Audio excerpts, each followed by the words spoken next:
You need all of these things working well in order to not fall off the stool, right? First of all, relevance. So are you sending signals to Google about the correct business category that you are in? If you have it set as home improvement store and not something like window treatment store, that might be working against you, right? So category, definitely important. Obviously, listing your services, all of these things are things that Google can take and digest to learn more about your business when it comes to ranking. And then, of course, profile completeness. Have you filled this out completely? And we'll kind of jump into that in a little bit. The next piece of this is distance. And this is one that a lot of people start to get tied up on because our business is actually 30 miles outside of the city, right?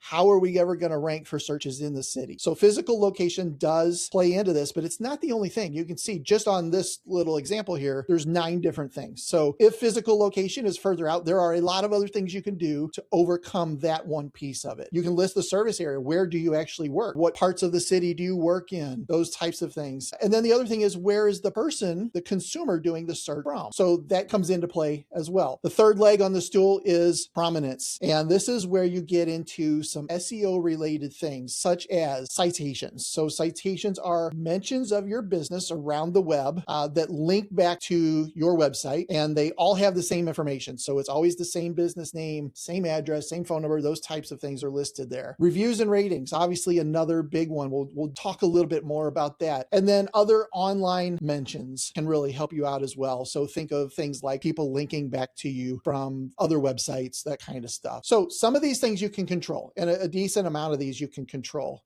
Obviously, the green check marks, if you go look up your business online and you find the Google Maps listing of yourself, you'll see some things that are check marked as green. And Google has gotten really stringent on making sure that businesses verify they are really legit businesses. Now, in the past, we would just enter all of our business information. They'd send us a postcard with a PIN number. We'd type the PIN number in and we were verified. That is no longer the case. Anytime that a new business comes along, or if you update your business, it's very likely that they're going to throw you into a verification status. For the most part, at this point, this requires you to make a video. We used to just be able to get away with the postcard. Then they would ask for a couple other things, but now they're being pretty detailed. So they want a video that shows you outside with the street sign that you're on, maybe another business if you're located in a town. Here's some other things going on. Here's a copy of our utility bills. Here's our business license. They're getting pretty specific on that. So you definitely want to go through that process, because if you're not verified, you're not going to show up in Google Business Profile area for sure. Thanks for tuning in with us here at Window Treatment Marketing Pros. This was just one piece of the conversation, so let's keep it going. Click right here for the next part and we'll see you there.